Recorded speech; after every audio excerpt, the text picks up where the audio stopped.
How to cancel your Whoop membership on app. Now, cancellation of your Whoop membership using the application is just around the corners and it's just a very easy thing to do. There are just a couple of things that you have to be reminded of before doing so. So, two things of canceling your Whoop membership. So, if it's actually within the 30 days of receipt, then you can go ahead and cancel it without any problem.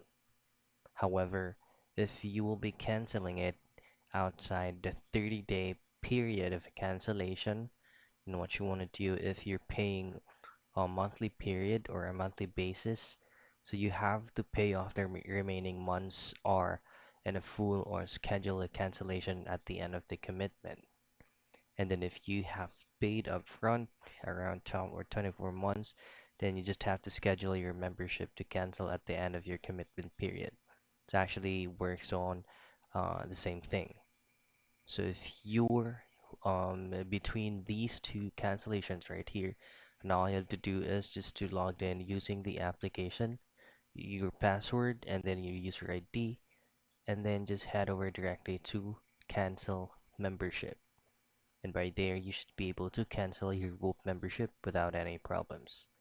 And that's how you cancel your Whoop membership and app.